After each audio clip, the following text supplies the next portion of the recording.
Muy buenas tardes a nombre de los miembros del Núcleo de Estudios Interdisciplinarios en torno a la desigualdad y derechos humanos desde la Universidad Austral de Chile. Les damos la más cordial bienvenida a la sesión inaugural del ciclo de conversatorios denominado Ecos de la Memoria Reciente, desde la UP al proceso constituyente. Es importante mencionar que esta iniciativa se crea bajo la línea de procesos políticos y memoria del núcleo y tiene como objetivo generar un espacio de reflexión y articulación interdisciplinario en torno al pasado y presente a través de un conversatorio abierto. La sesión de hoy estará a cargo de la doctora Gemita Oyarzo de la Universidad Católica Silva Enríquez, quien dictará la charla titulada Después de las derrotas, elementos para el debate 50 años del triunfo de la Unidad Popular, ocasión que será moderada por la doctora Karen Alfaro, prodecana de la Facultad de Filosofía y Humanidades y miembro del núcleo desde UH. A continuación la dejamos con ella. Buenas tardes a todas y todos quienes se han conectado en esta transmisión. Quiero agradecer a la Dirección de Vinculación con el medio de la Facultad de Filosofía y Humanidades, en especial a Carolina Angulo y David Carrasco, que hacen posible esta transmisión y también nos van a acompañar en el ciclo de estos conversatorios titulados Ecos de la Memoria Reciente, desde la UP al proceso constituyente. Una actividad que se enmarca dentro de la línea procesos políticos y memoria, como bien señalaba Carolina, y que tiene como objetivo central generar una instancia de reflexión de carácter interdisciplinar para pensar los procesos sociales y políticos de la historia reciente, a partir fundamentalmente de estos pasados que no pasan, de las tensiones y conflictos que generan en el presente, y también de la relación conflictiva entre la memoria y la historia. Iniciamos este ciclo con el conversatorio del día de hoy, titulado Después de las derrotas, elementos para el debate 50 años del triunfo de la Unidad Popular, con la participación de la doctora Gemita Oyarzo Vidal, a quien agradecemos su gentileza de aceptar esta invitación e inaugurar este ciclo de conversatorio con nosotros. Voy a presentar a nuestra invitada y explicar un poco la modalidad de estos conversatorios. Gemita es doctora en estudios americanos, especialidad en estudios sociales y políticos por la Universidad de Santiago de Chile, en magíster en lingüística y socióloga por la Universidad de Concepción. Su línea de investigación son los procesos políticos y acción colectiva, fundamentalmente las trayectorias militantes. Su investigación postdoctoral indaga en las transformaciones identitarias de la izquierda chilena en la postdictadura, esclareciendo los diversos procesos de reconversión social y política de los militantes y exmilitantes que participaron en la lucha antidictatorial en Chile. Destacamos entre sus publicaciones el libro La vida entre contiendas, militancias y sentidos de la participación política en la lucha antidictatorial chilena, publicado por RIL, y que tuve también el honor de comentar en Valdivia, ¿cierto?, hace un par de años atrás en su presentación. Actualmente Gemita es profesora adjunta de la Escuela de Sociología de la Universidad Católica Silva Enríquez. Reitero los agradecimientos, Gemita, por acompañarnos a inaugurar este ciclo de conversatorios. Y me gustaría, para introducir esta conversación, a propósito del título que nos propones, lo complejo, ¿cierto?, de abordar, tú planteas las derrotas, ¿cierto? Hemos visto cómo en relación a la Unidad Popular ha operado una especie de clausura para poder analizarlo más complejamente, a partir fundamentalmente de interpretaciones hegemónicas de este proceso, que no han permitido profundizar, ¿cierto?, en aquellas opacidades, en aquellas tensiones, ¿cierto?, al interior de la izquierda, o también estas distinciones entre el proyecto, ¿cierto?, y las estrategias políticas desarrolladas durante la Unidad Popular, y que se han, digamos, quedado bajo estas tesis o de la vía chilena, ¿cierto?, al socialismo, la polarización política, o esta idea de analizar, ¿cierto?, el tema de los dos bandos, como en el sistema escolar muchas veces se aborda este periodo, la tensión entre la vía institucional y la vía revolucionaria, entre otras, salvo, digamos, excepciones, importantes trabajos, fundamentalmente desde la historiografía, como los trabajos de Peter Wynne, ¿cierto?, que nos hablan de esta revolución de arriba y esta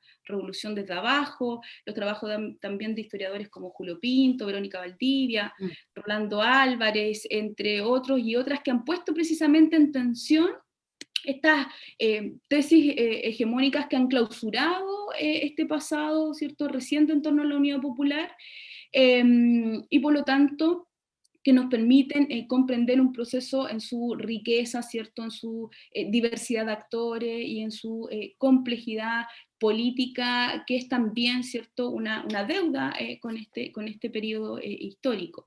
Y también nos permiten comprenderlo en la larga duración, ¿cierto?, que es también otro elemento interesante de la historia. Pero nos gustaría, a propósito de esta invitación, invitarte principalmente, ¿cierto?, a poder comentar desde la sociología política cómo nos aproximamos a este análisis de las derrotas, como tú planteas en el título, ¿cierto?, de esta charla, precisamente un poco desvinculándonos de estas tesis hegemónicas o desde la politología, ¿cierto?, o del ámbito de la sociología más tradicional. Me gustaría que nos explicara un poco el título que tú propones y cuáles son, digamos, las complejidades que este título encierra. Así que muchas gracias nuevamente, Gemita, por aceptar esta invitación. No, gracias a ustedes por considerarme. Buenas tardes a todos y a todas. Sí, la verdad es que para mí es un desafío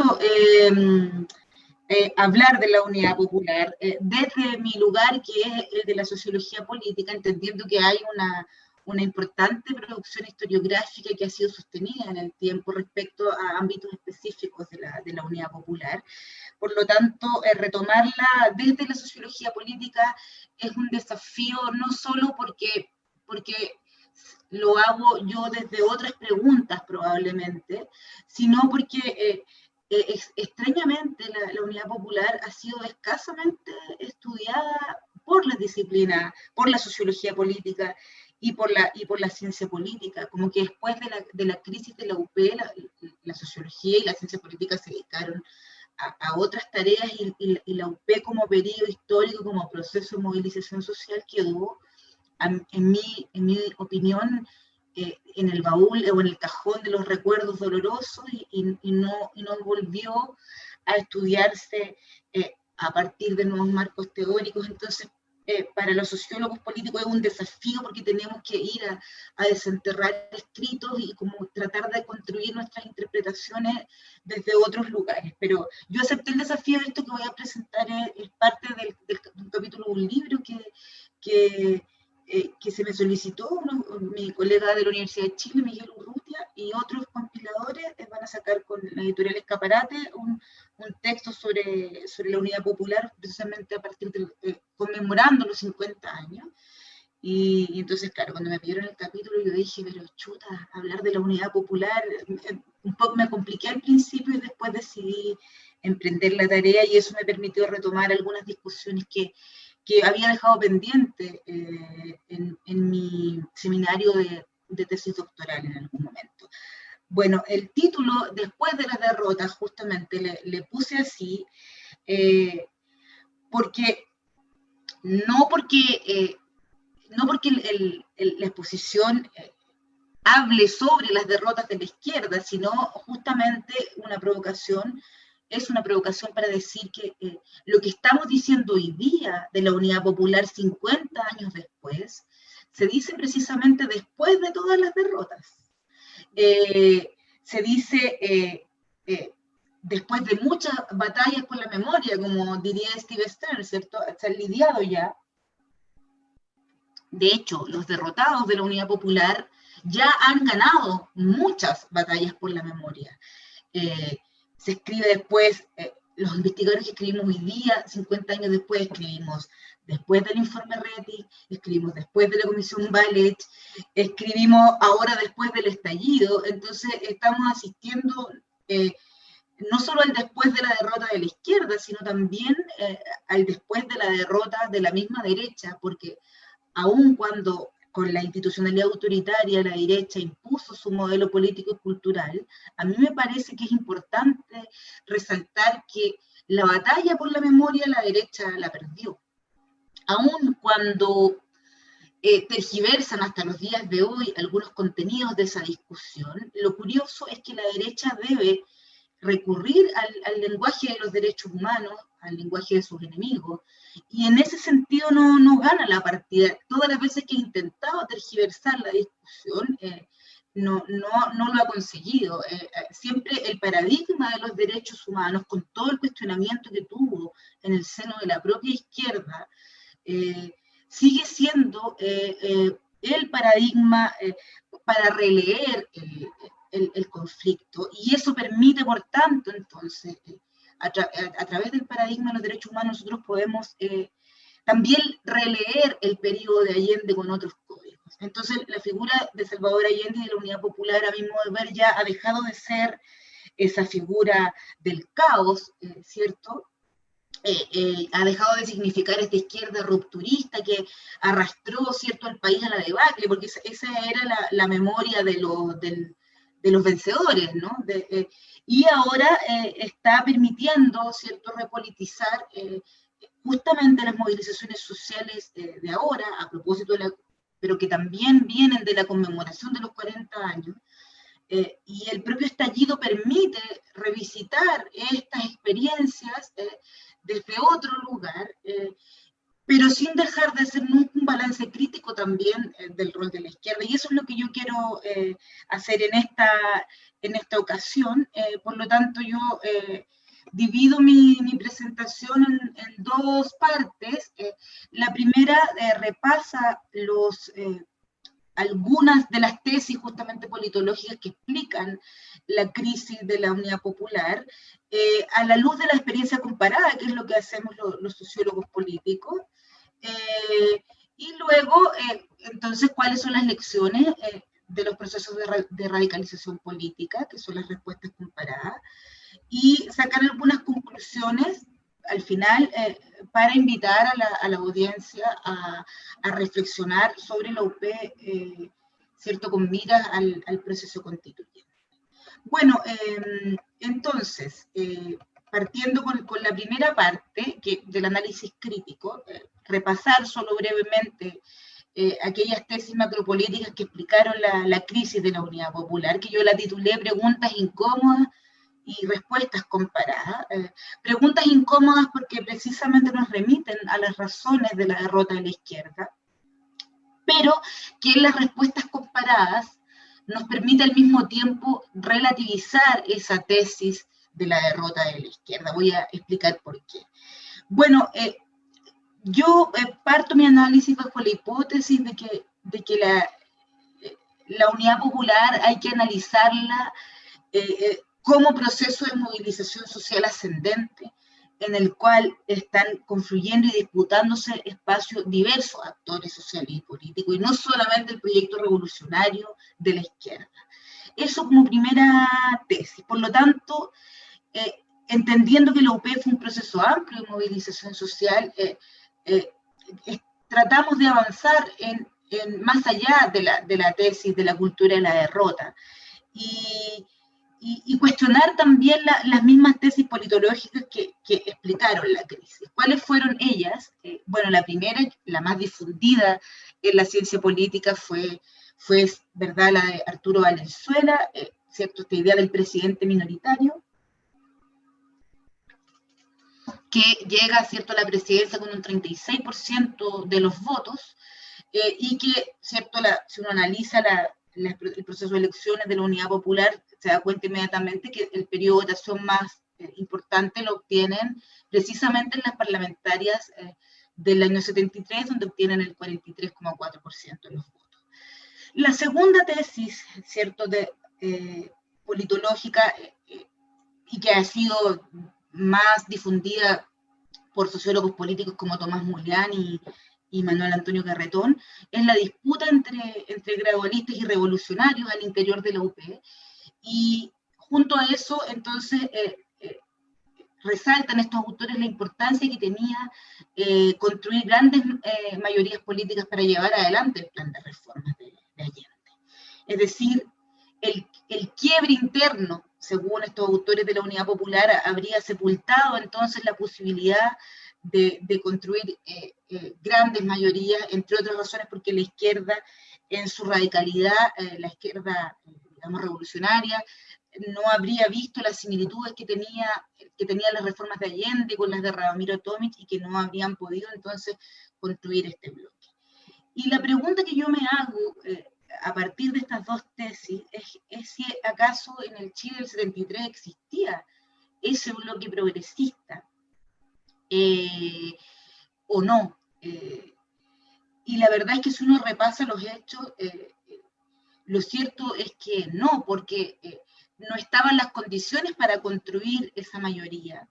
Y eso no se explica solamente, a mi juicio, por el oportunismo de la democracia cristiana o su carácter pendular como centro político. Tampoco se explica por la disputa entre gradualistas y revolucionarios, sino porque lo que estaba ocurriendo en realidad era un proceso de reforma que quienes tenían el poder político y económico no deseaban simplemente. Es decir, la derecha se va a oponer en bloque al proceso de reformas, y en ese contexto va a utilizar a la democracia cristiana para sus propósitos. La democracia cristiana creyó que podían ellos después recuperar el poder, y eso no fue así. Pero el proceso es bastante más complejo que los errores de la izquierda, es lo que quiero decir. Y la pregunta más incómoda, más difícil para la izquierda, es si podía la izquierda de la UP defender la revolución. Aquí se me viene a la mente el título, ¿cierto?, del documental de Patricio Guzmán, de la batalla de Chile, que habla del pueblo sin armas, ¿no? Y entonces la izquierda por mucho tiempo se autoflageló, preguntándose por qué no habían defendido la revolución, preguntándose qué es lo que habría pasado si la izquierda o los sectores que apoyaban a la Unidad Popular hubiesen tenido las armas para poder defender el proyecto revolucionario, etc. Y la verdad es que si uno mira el saldo de la propia represión, de ahí mi insistencia en siempre tener en mente las cifras de violación de los derechos humanos. Si uno mira el saldo, la verdad es que es posible suponer que habrían avanzado a una masacre peor de la que ya vivieron, porque con los ojos de hoy día es bastante evidente que una vez que la dictadura se produce, ya no hay nada más que hacer. Lo que le quedaba a los militantes era esconderse o asilarse, por doloroso que sea reconocerlo hoy día. Entonces, estas preguntas sobre las culpas de la izquierda o las deficiencias de entrenamiento de la izquierda, creo que soslayan la matriz misma de la violencia política en el periodo 70-73, y que tiene que ver con el miedo de la oligarquía de perder sus privilegios y la invasión de los sectores populares de sus espacios sagrados.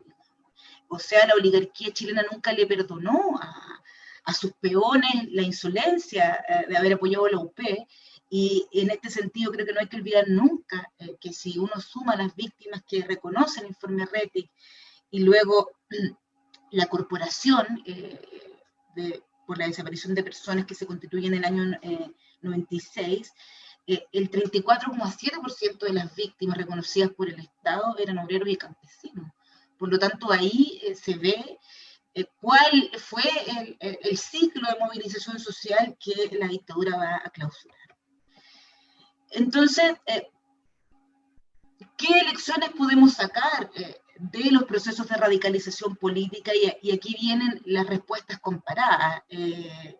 Y aquí, por lo menos yo refuerzo el contenido institucional del gobierno de Allende, precisamente a propósito de la comparación con el caso argentino, que es el que yo más conozco, conozco otros, pero este es el que estudié más profundamente, y creo que estas preguntas incómodas sobre las razones de la derrota de la izquierda, o sobre por qué no prosperó el proceso de radicalización al interior de la UP, sobre todo teniendo en consideración la experiencia, por ejemplo, de los cordones industriales, me estoy refiriendo al cordón Cerrillo, fundamentalmente, que Maipú Cerrillo, que fue el más importante.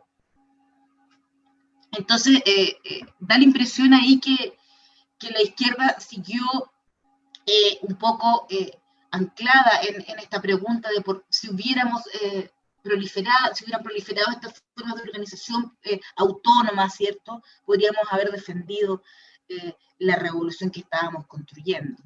Y creo que estas preguntas que vienen de esta cultura de la derrota, como diría el historiador italiano Enzo Traverso, creo que soslayan dos variables sociológicas que son de una importancia central a mi juicio.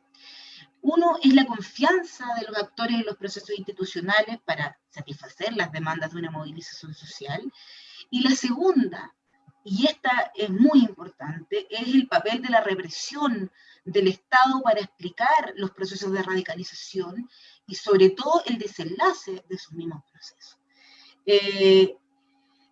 Si uno compara la Unidad Popular con la experiencia de las organizaciones armadas argentinas en el mismo periodo, se da cuenta inmediatamente que la tesis de la desviación militarista, que defendieron, por ejemplo, autores como Hugo Ezzetti o Pilar Carbeiro, que son de los más prestigiosos en la crítica a la violencia revolucionaria, uno se da cuenta que lo que va a ocurrir en la Argentina del 70 es que la represión ilegal empieza antes de la dictadura, del proceso de reorganización nacional, ¿cierto? Y que las organizaciones armadas no les queda otra que pasar a la clandestinidad. Es el mismo Perón el que les declara la guerra, y allí se disuelve un poco esta tesis de la desviación militarista, porque lo que dicen los autores argentinos es justamente lo contrario a la crítica que se hizo a la izquierda chilena post-golpe. Los autores argentinos dicen la revolución en Argentina, o sea, las organizaciones armadas fracasan y van a la masacre por su desviación militarista, porque no supieron leer el proceso democrático que estaba en ciernes con el regreso de Perón. Mientras que la izquierda, sobre todo el Partido Comunista, ¿cierto?, cuando dicen tenemos que hacernos cargo de nuestro vacío histórico, están diciendo todo lo contrario. Están diciendo, si nosotros hubiésemos tenido entrenamiento político-militar, otro hubiera sido nuestro papel durante el golpe, hubiéramos podido defender la revolución.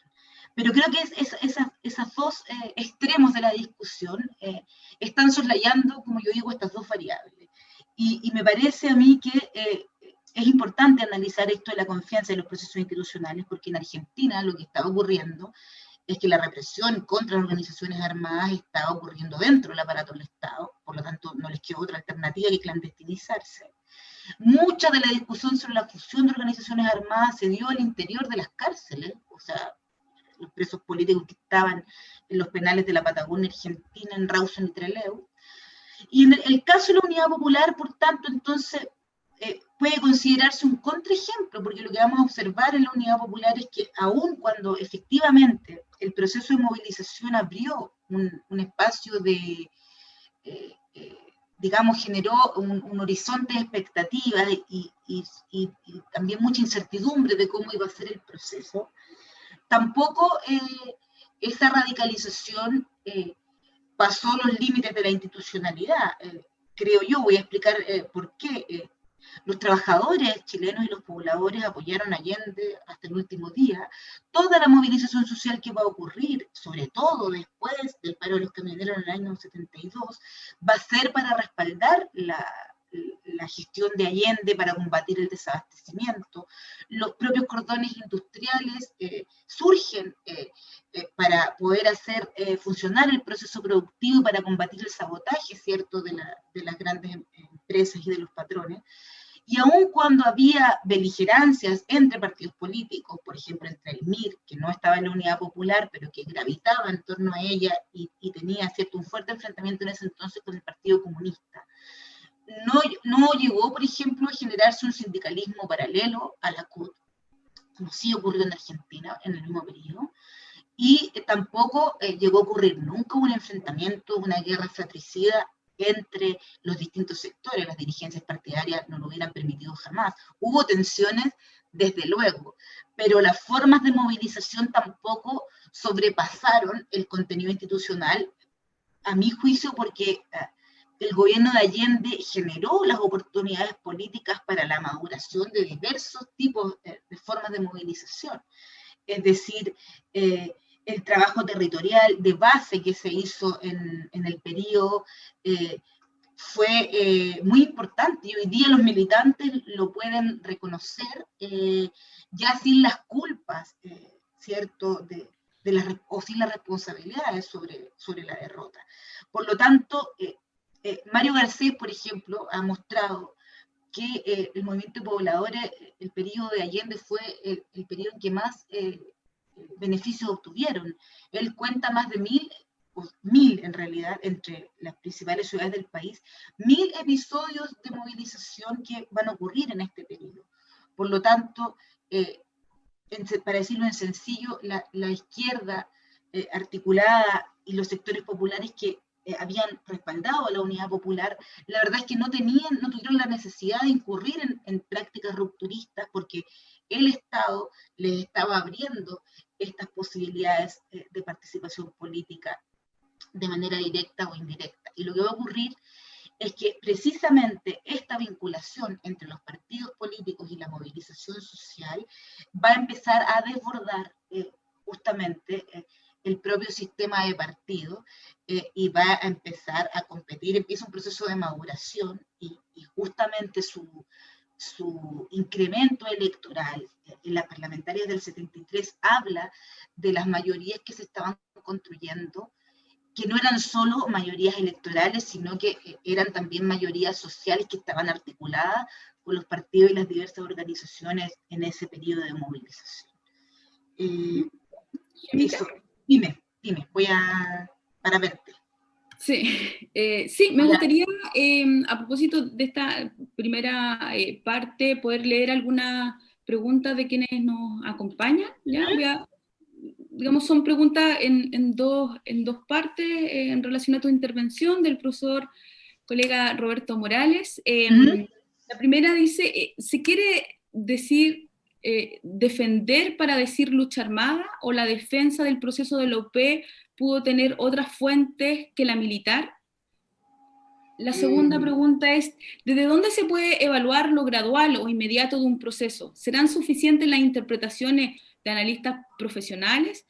¿No habría que además tener en cuenta la de los sectores protagonistas centrales del proceso, dirigentes políticos, sindicales y sociales? Claro que es precisamente el aporte, ¿cierto?, de Peter Wynne respecto a entender el proceso de revolución, ¿cierto?, en la UP, como una revolución desde arriba, una revolución desde abajo, incluso desde el punto de vista, por ejemplo, de las transformaciones en las relaciones sociales de género, o lo que implicó, ¿cierto?, para las mujeres. Hemos conversado en alguna oportunidad con María Angélica Iñanes respecto a un proceso de revolución dentro de la revolución, ¿cierto?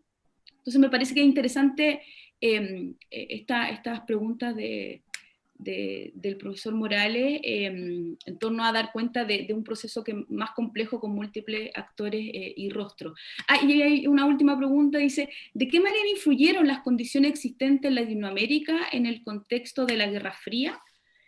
Una pregunta también importante para entender entonces que cuando hablamos de 50 años del triunfo de la Unidad Popular, es un triunfo, lo hemos dicho, ¿cierto?, con mayúscula, ¿no? Porque es un triunfo a pesar, ¿cierto?, de la Guerra Fría y la intervención en Latinoamérica. Sí, bueno, desafiantes preguntas. Respecto a las otras fuentes, o cuál era el tipo de defensa, a mí me parece que no estaba del todo claro que esa discusión se va a dar post-golpe y no durante la Unidad Popular.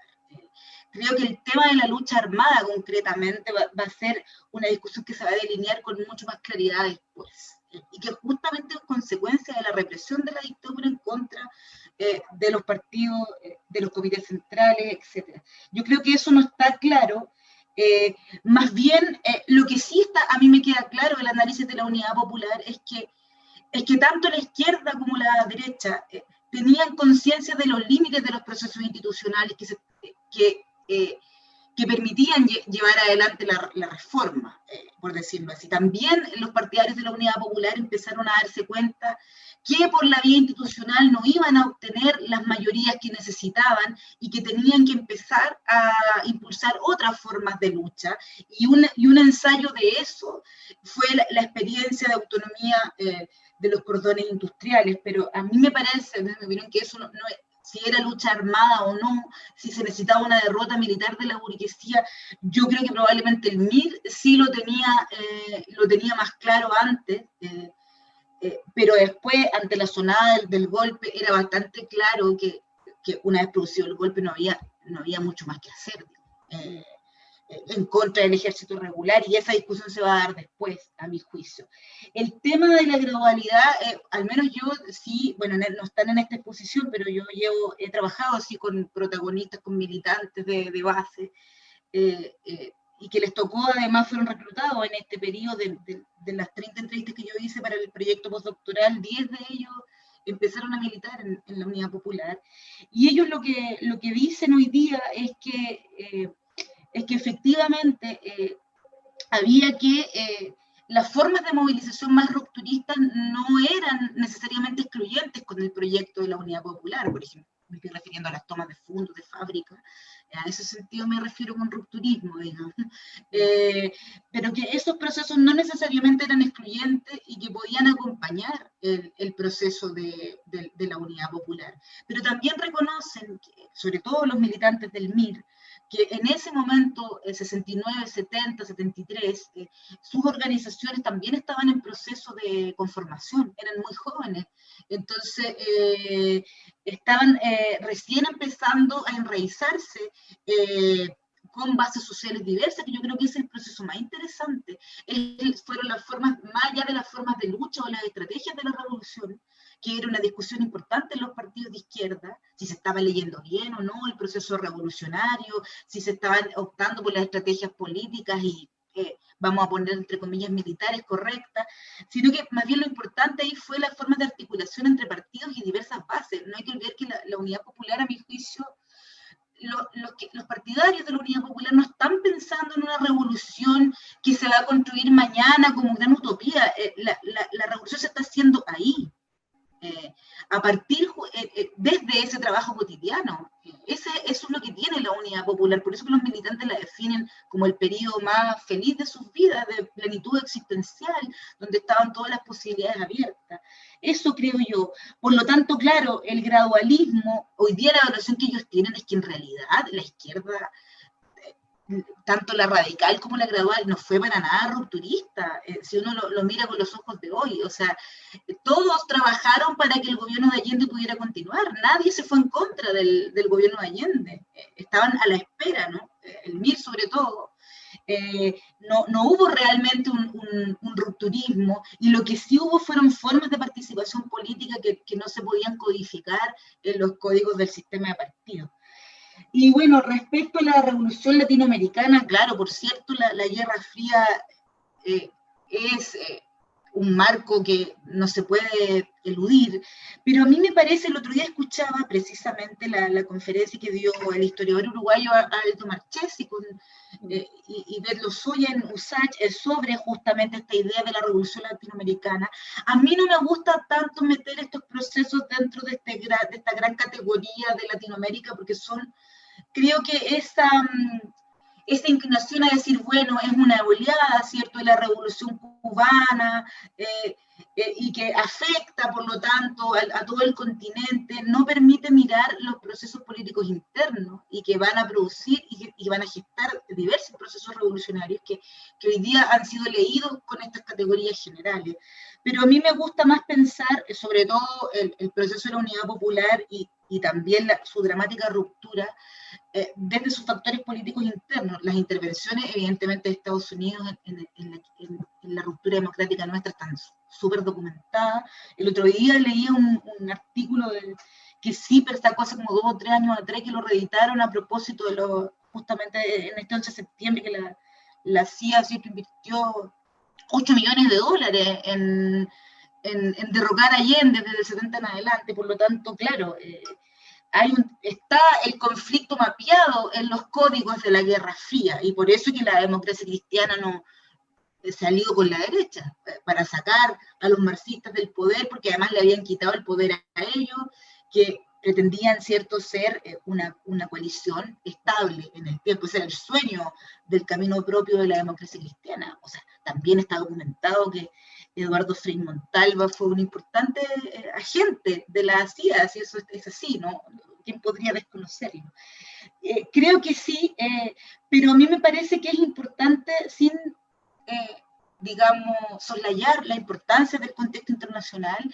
Es interesante que los investigadores de hoy día, nuestra generación, trabajemos en la construcción de programas de investigación que nos ayuden a mirar los procesos políticos internos, teniendo, ¿cierto?, este contexto, que es innegable, pero tratándolo de entender desde la lógica interna, porque si no entramos en la tesis como del golpe inevitable.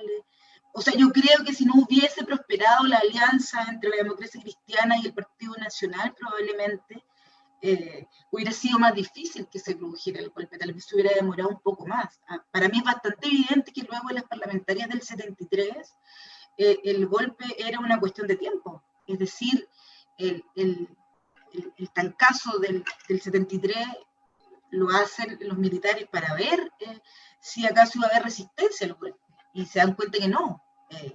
No sé, no me acuerdo cuál, como entre 27 y 30 allanamientos hubo en el año 73 en todo Chile, y no encontraron nada, no encontraron armas. Entonces digamos, las Fuerzas Armadas golpistas sabían muy bien cuáles eran los límites de la revolución, y fue la alternativa que quedó, porque la derecha perdió las elecciones, no alcanzó los quórum para destituir a Allende constitucionalmente, y por eso hacen el golpe. Pero paradójicamente, el momento electoral más importante de la Unidad Popular inicia la cuenta regresiva del proceso. Ahí la derecha dice ya, entonces la alternativa es la ruptura, pero eso tenían que prepararlo. Y por eso que después sacan a Prat, qué sé yo, quien es repudiado por la alta oficialidad, etc. Pero sí, eso podría contestar, no sé si estoy contestando lo que quisiera escuchar el colega, pero podemos conversarlo después. Sí. Muy bien, gracias, Gemita. Yo creo que para iniciar esta segunda parte, un poco proyectar, ¿cierto?, las lecciones que tú planteabas, las lecciones de la UP, y quizás este último elemento que tú comentaste parece interesante también para leer el escenario actual de la política en nuestro país, que está el factor, ¿cierto?, del anticomunismo en Chile. O sea, el anticomunismo entendido, ¿cierto?, tú señalaste esta alianza en relación a la DC, pero en realidad, ¿cuáles son estos factores, ¿cierto?, que determinan que el anticomunismo se articule en bloque en algún momento determinado? Sabemos en el contexto lo que significó, ¿cierto?, encarnar ese anticomunismo a partir del golpe, pero este elemento, digamos, que muchas veces no ha sido debidamente estudiado, analizado, pero que en el último tiempo no habla mucho también de parte de nuestra cultura política. Que pudieras profundizar un poco eso y referirte a estas lecciones, ¿cierto?, de la UP de cara al momento, al proceso constituyente que estamos viviendo en la actualidad. Antes de ir al anticomunismo, voy a ir a las lecciones, y de ahí, a propósito de eso, voy a tratar de hacerme cargo de esa pregunta. A mí me parece que la lección más importante, a mí me surgen, digamos, dos preguntas a propósito de la observación del proceso de la Unidad Popular, y es precisamente a propósito de la estrategia que toma la derecha de hacer el golpe. Eso no hay que olvidar que es porque la derecha, de que perdió las elecciones con Alessandri, nunca pudo levantar un proyecto hegemónico y necesitó el golpe para poder hacer retroceder esa reforma. Eso es lo primero. Y eso no hay que olvidarlo nunca, y me parece que hoy día eso tiene que estar absolutamente claro, tanto para los que hacemos o tratamos de hacer investigación, y también los actores políticos lo tienen que tener sumamente claro. O sea, la alternativa que le dio a la derecha fue el golpe, y fue la única manera que tuvo para hacer retroceder el proceso de reforma y el proceso de movilización social. Y por eso es que refundan, ¿cierto?, el país y las instituciones políticas y económicas, pues. O sea, por eso que el dictador se toma la molestia de pedirle a los civiles que lo respaldaban que le redacten una constitución, me parece a mí. Y ahora lo que estamos asistiendo, a mi juicio, también es a una crisis muy profunda del bloque político en el poder. Y la derecha está asistiendo a su crisis hegemónica más importante, yo diría, desde septiembre del 70, porque justamente ha demostrado su incapacidad de ejercer el poder, porque el poder económico lo siguen teniendo, ¿no? Pero su capacidad de levantar un proyecto político, entendido como hacer buen gobierno, pero también de levantar un discurso legitimador, perdón, de ese orden. Y creo que la derecha aquí está en esa crisis hegemónica porque no ha podido no puede ya seguir justificando el mismo orden. O sea, el debate por el 10% del cobro de las AFP es la punta de ese iceberg, pero también el propio orden autoritario y esta promesa que nos hizo la derecha y luego la concertación de que íbamos a ser exitosos a través de nuestro esfuerzo individual, es lo que se cae.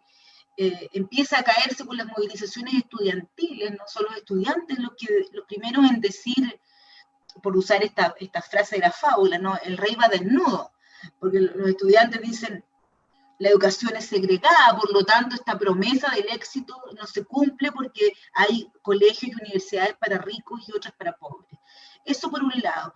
Y el estallido lo que viene es a retomar esa misma discusión sobre las transformaciones, pero ya a un nivel completamente transversal. O sea, la encuesta que hizo Termómetro Social, aquí tengo los datos que lo estaba haciendo a propósito de otro trabajo.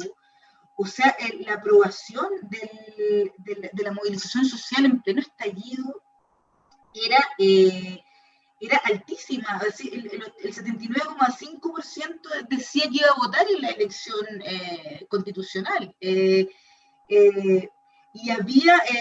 tenían 70-75% de aprobación las movilizaciones sociales.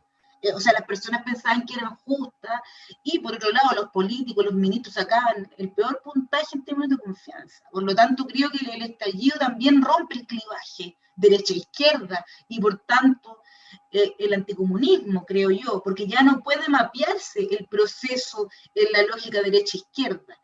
Aun cuando uno pudiera pensar desde la izquierda, ¿verdad?, un proyecto alternativo al neoliberalismo. Voy a buscar aquí en la diapo, y creo que la lección entonces es que si la UP tuvo como falencia el tema de las mayorías políticas y electorales, hoy día estamos en condiciones, tenemos grandes mayorías. O sea, las encuestas más pesimistas le dan a la opción apruebo un 70%. Habrá que ver si eso es así, porque están hoy día en campaña. La derecha igual está haciendo una campaña muy despolitizadora, a mi juicio. Esto como, no, los políticos de siempre van a ser las instituciones y como que nada va a cambiar, pero no hay que tampoco subestimar ese discurso de la derecha en su capacidad de producir abstención, sobre todo. Más que captar el voto rechazo, yo creo que la derecha está jugando a la abstención.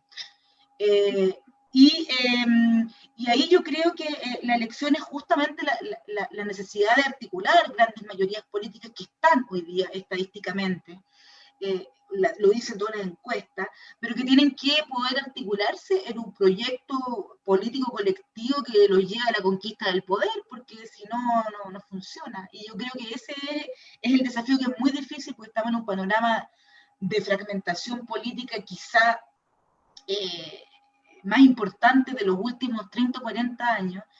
Yo tengo la impresión, o tiendo a pensar, que más que un caos, lo que se está produciendo en realidad es un nuevo sistema de partidos, y creo que los partidos van a orbitar en torno al proceso constituyente. Entonces, los 3/3, izquierda, centro, derecha, van a desaparecer porque ya no van a ser relevantes en el nuevo clivaje y que se va a producir por el proceso constituyente. No hay que olvidar que cuando se constituye el órgano, ese órgano constituyente va a tener que normar, por ejemplo, cuáles van a ser los mecanismos de participación.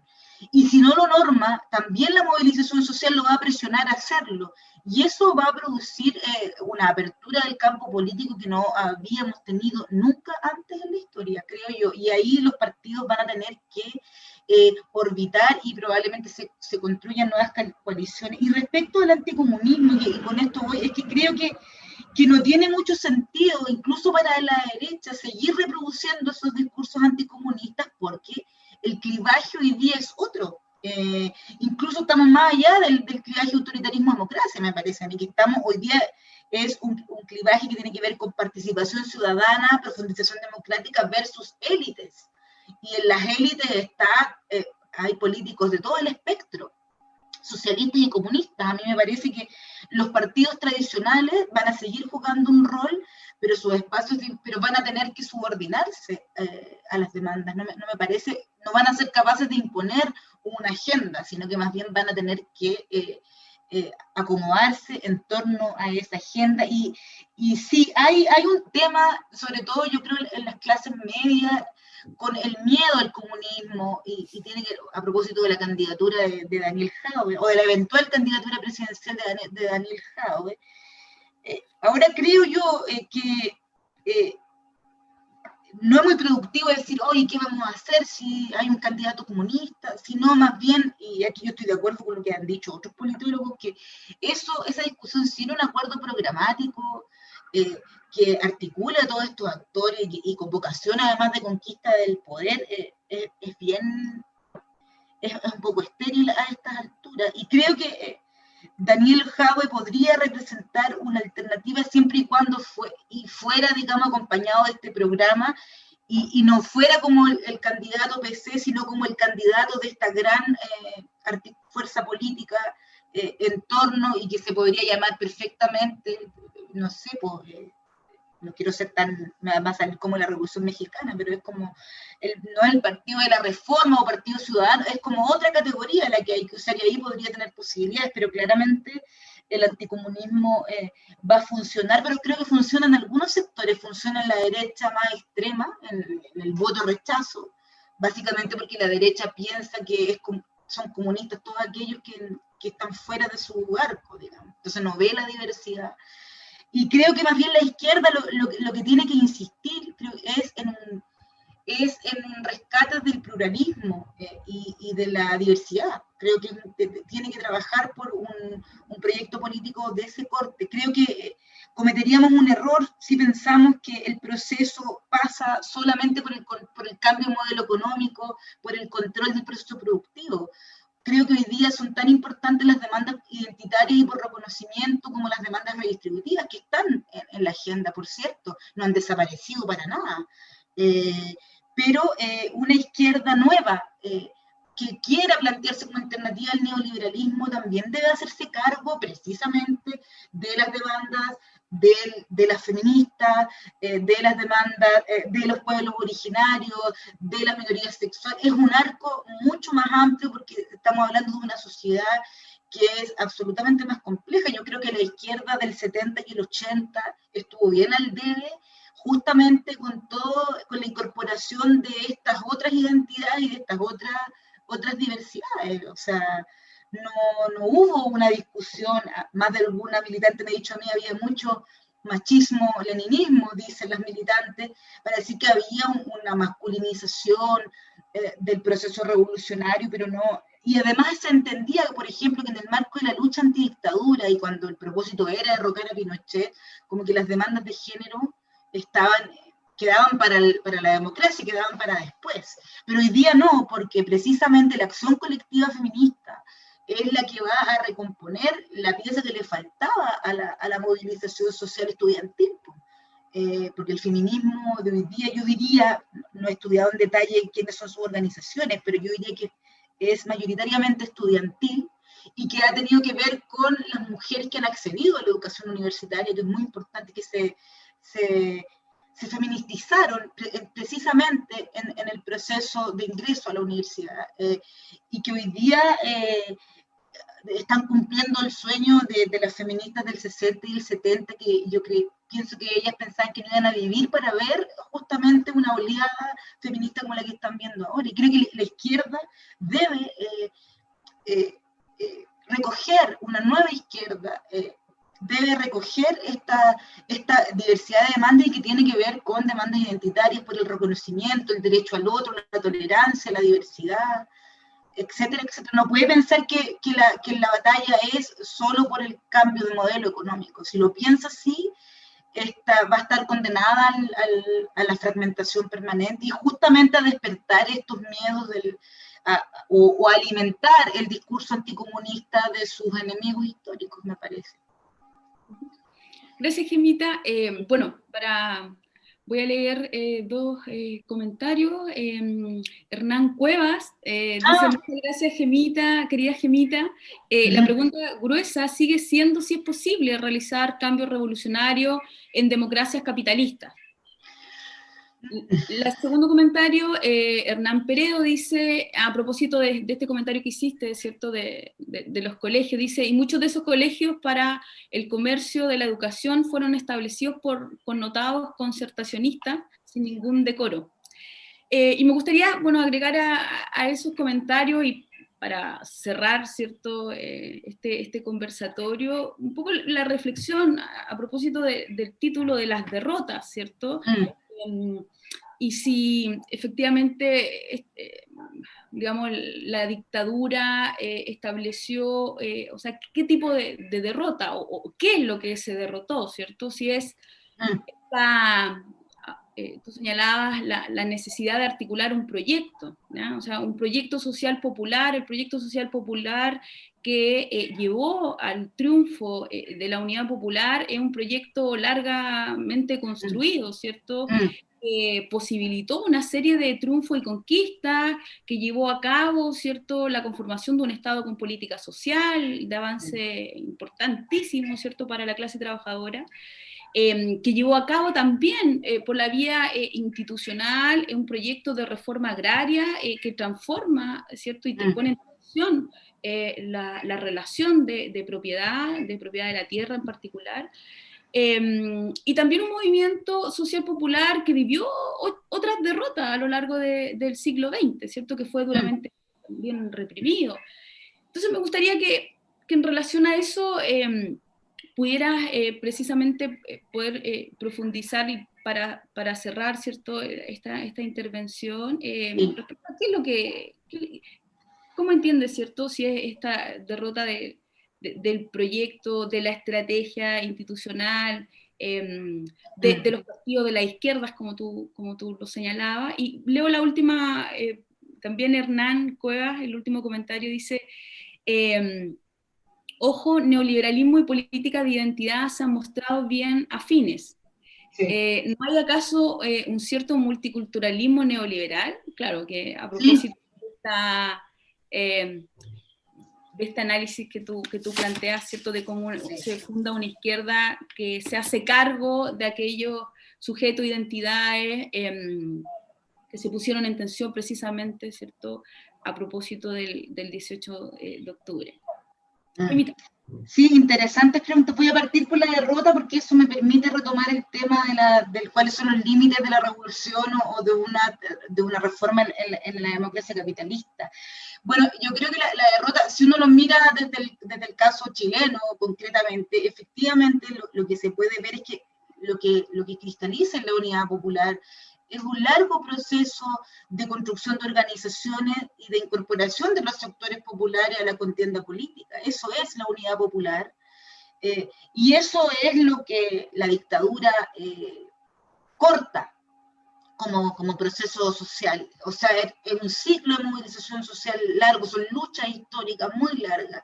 Por eso mis reservas con leerlo desde la ola revolucionaria, ¿no? Porque porque creo que eso influye de manera muy importante, pero creo que uno no debe perder de vista precisamente todo el proceso que se había gestado antes, los años 30, 40, 50, y hasta que cristaliza en el proceso de Allende.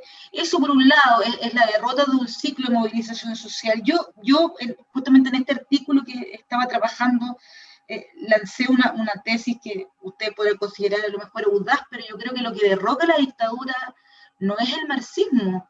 El problema no era ese, creo yo. Ese es el discurso ideológico, de cierto, de la doctrina de seguridad nacional, de la guerra interna. Pero lo que está desarmando la dictadura, y eso se puede ver también con el saldo de la represión, son formas de vinculación entre partidos y movilización social. Y eso es lo que se derrota también, digamos, que fueron formas de participación política que estaban empezando a madurar y que quedaron ahí, que no llegaron a madurar y que no podían ser cooptadas tampoco por la lógica electoral de los partidos. Estaban desbordando la lógica electoral. Eran, digamos, formas de organización político y comunitaria que pretendían autonomía, pero que estaban también muy a tono algunas con los procesos institucionales y que justamente se gestaron, como dices tú, de los procesos de reforma agraria, de las cooperativas campesinas, de las organizaciones de pobladores, que además no todos habían sido organizaciones siempre en torno a la sobrevivencia, pero que tenían una historia de organización. Y creo que eso es lo que derrota la dictadura, además a sangre y fuego. O sea, pues las víctimas de la dictadura fueron esos sectores, y eso hoy día es absolutamente innegable. O sea, cuando a mí me sobrecogen todavía la cantidad de muertos obreros y campesinos que dejó la dictadura. No se me va nunca esas imágenes. Los crímenes mayores se cometieron ¿dónde? Contra los partidarios de la reforma agraria. Ustedes en Valdivia tienen una vasta investigación sobre eso. Los muertos de Paine, o sea, eso es... y eso se desarticuló. Y la otra derrota, creo yo, y que es la más macro y que tiene que ver precisamente con la derrota de la izquierda mundial, y aquí yo sí estoy de acuerdo con Enzo Traverso cuando dice: la cultura de la derrota de la izquierda estaba basada en el supuesto de que no importaba cuántas veces te reprimieran, digamos, a través de tu historia de lucha, no importaba cuántos muertos tuvieras, pero siempre estaba la utopía socialista adelante. Y lo que pasa, digamos, con la caída del muro y con el fin de la Guerra Fría, con el proceso de implosión de la Unión Soviética, es que esa utopía como horizonte de lo posible va a desaparecer. Y esa va a ser, digamos, la última derrota de la izquierda. O sea, y la izquierda chilena vive, a mi juicio, dos derrotas. Una es la del 73, y que es muy terrible porque les pasó además por el cuerpo. Y la otra es la derrota que viven después de los 80, después de la lucha antidictadura, de la, digamos, la alternativa insurreccional. Que esa es la otra gran derrota, porque lo que le pasa a los militantes es que se quedan sin... La política para ellos pierde sentido, se quedan sin poder resignificar sus experiencias de lucha, porque todas las estrategias de lucha de la izquierda van a quedar en el desprestigio. Ahora, claro, sí, respecto al neoliberalismo y la identidad, por cierto, o sea, y esto de la democracia capitalista, o sea, a mí me parece que es la propia modernización neoliberal la que va a generar las condiciones para un estallido como el que tuvimos, paradójicamente. Porque la promesa de la modernización neoliberal, ¿cuál es? Es usted, en este modelo, usted tiene garantizada su libertad individual y la posibilidad de convertirse en un individuo, ¿cierto? Y de ejercer sus libertades en todos los niveles, en el nivel, ¿cierto? De usted puede elegir lo que compra, puede elegir a sus candidatos, puede elegir cómo se viste, puede elegir si es vegetariano, vegano, budista, puede elegirlo todo. Pero resulta que cuando tú consagras un modelo segregado de educación, es ahí donde aparece el límite de desindividuación. Porque el reclamo finalmente, nosotros que formamos profesionales, nos damos cuenta que, o sea, a ti te prometen cierta movilidad social descendente a través de la educación universitaria, pero si tú vienes de un sistema segregado de educación, tu inserción laboral no es exitosa, trabajas precariamente, sin contrato, a honorario, con una tremenda deuda además. Entonces ese proceso de constitución de individuos no termina de completarse, y eso es lo que va a colapsar en el nivel subjetivo, porque la gente dice, al final vivimos todos pésimos, trabajamos muchas horas, no tenemos derecho a nada, no podemos, digamos, concretar nuestro propio proyecto de vida porque la deuda ya no nos da para más. Porque además, digamos, la individuación estaba basada en un país sin derechos sociales, estaba basada en el endeudamiento.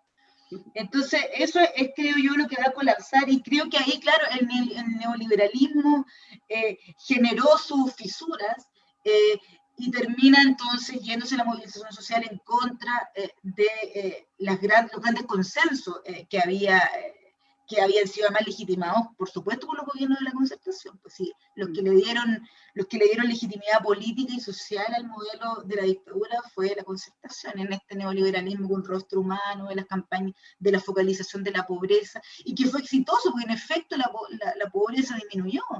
O sea, los militares entregaron el país con la mitad del país con cifras de pobreza, ¿cierto? Y eso después estaba en la última encuesta que hacen alrededor del 14%, el 17%. Claro, si uno lo mira en términos duros, claro que fue exitoso, pero la calidad de vida y el deseo de constituirse como individuo fue el que no se cumplió.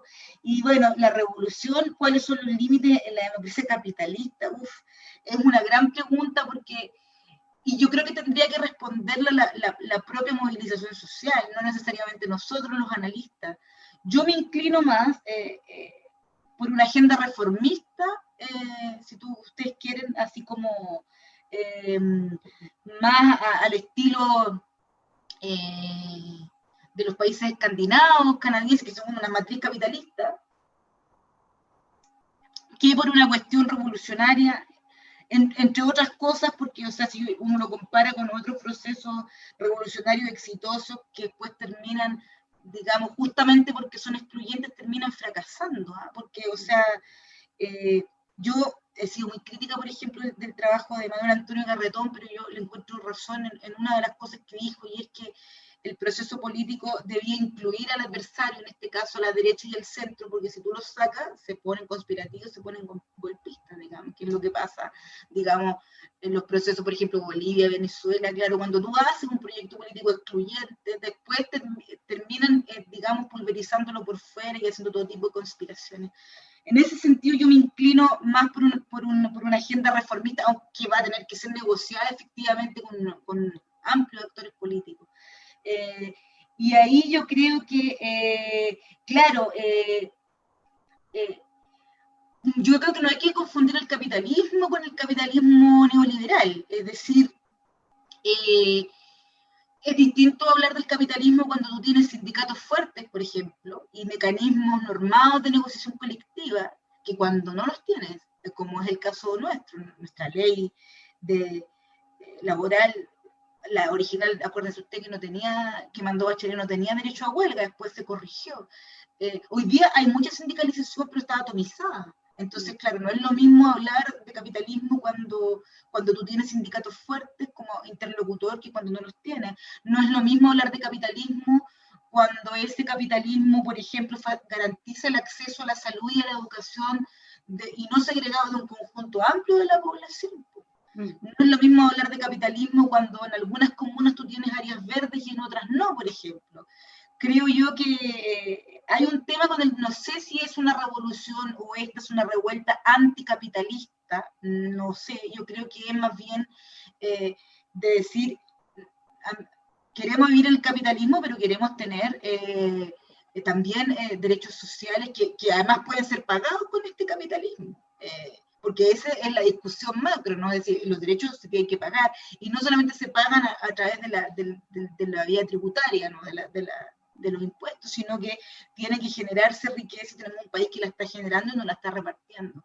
Entonces, sí, es una discusión muy complicada, muy interesante, pero yo creo que es la propia movilización la que va a definir cuál va a ser el proyecto, con las limitaciones que tiene. Creo que eso lo tiene que responder la ciudadanía en todas las elecciones que se nos vienen, pero mi impresión es que no estamos avanzando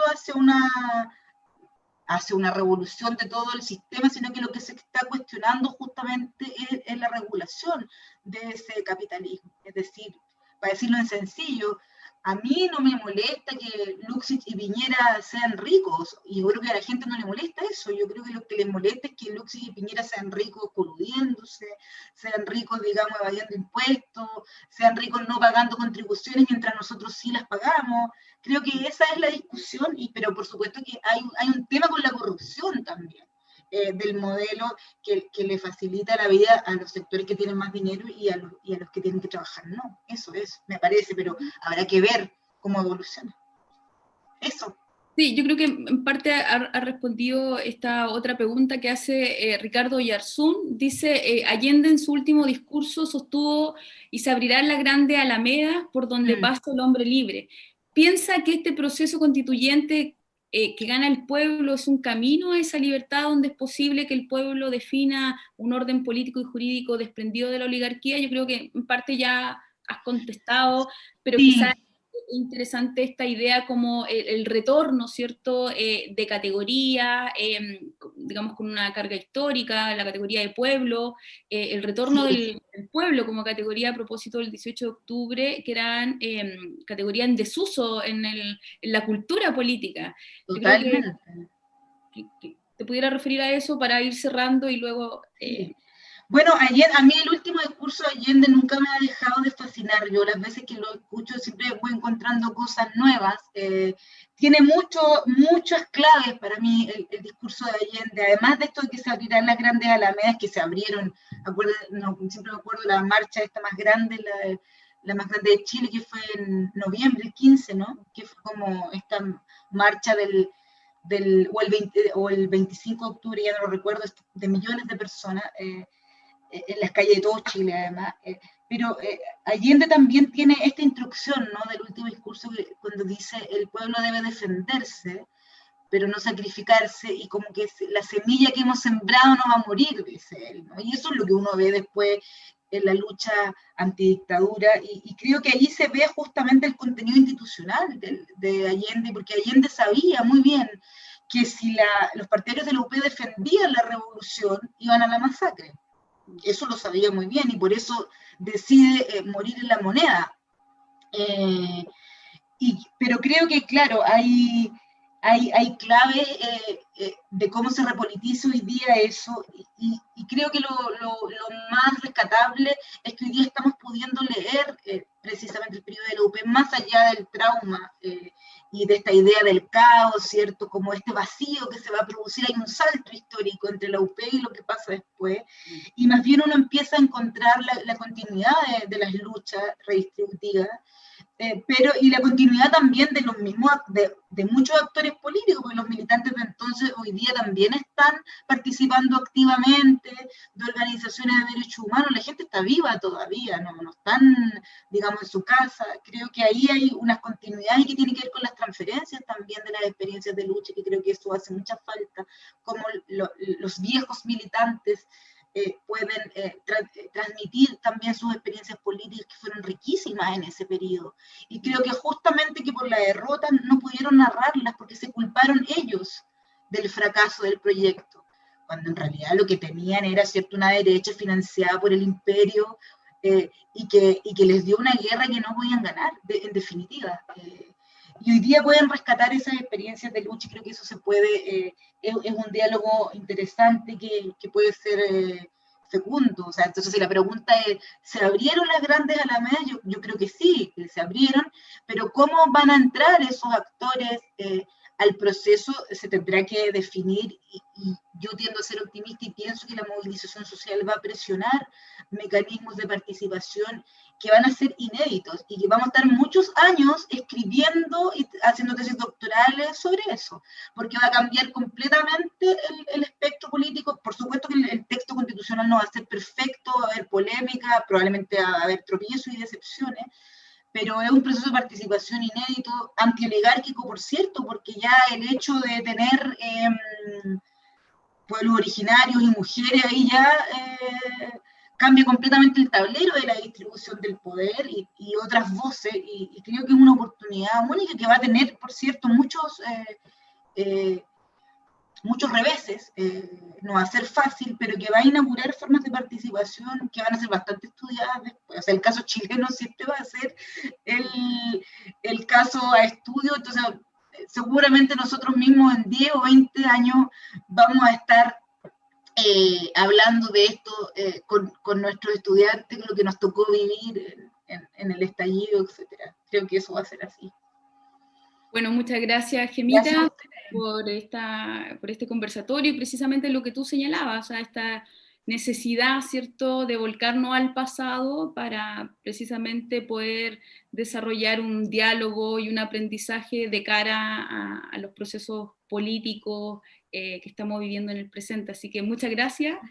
Agradecer también a Vinculación con el Medio, a Carolina, a David, y a quienes nos acompañaron y quienes van a futuro también ver este conversatorio, y los dejamos invitados al ciclo, ¿cierto?, de conversatorios que van a continuar las próximas semanas en el marco, ¿cierto?, del núcleo desde la Universidad Austral de Chile. Muchas gracias, Gemita. Gracias a ti, un abrazo cariñoso para todos, para ti, Karen, para los colegas que están escuchando, a toda la gente de la UACH, al Instituto de Historia. Muchos cariños y espero verles pronto. Así que les saludo a todos, gracias por su atención y por la oportunidad también de intercambiar estas ideas. Que les vaya a todos muy bien. Muchas gracias. Agradecemos la exposición de la doctora Gemita Oyarzo y la moderación de la doctora Karen Alfaro en esta primera jornada del ciclo de conversatorios denominado Ecos de la Memoria Reciente desde la UP al Proceso Constituyente. A nombre de los miembros del Núcleo de Estudios Interdisciplinarios en torno a la desigualdad y derechos humanos desde la Universidad Austral de Chile, agradecemos a quienes nos acompañaron a través de la transmisión en vivo de Facebook de la Facultad de Filosofía y Humanidades. Desde ya, las y los dejamos invitados a la transmisión de la segunda sesión de esta iniciativa, programada para el día viernes 9 de octubre a las 18 horas por el mismo medio, que llevará por nombre, Complicidades Económicas con la Dictadura Chilena. Saludamos y agradecemos a nuestra invitada, doctora Gemita Oyarzo, y a la doctora Karen Alfaro por acompañarnos en esta oportunidad. Buenas tardes. Buenas tardes. Buenas tardes.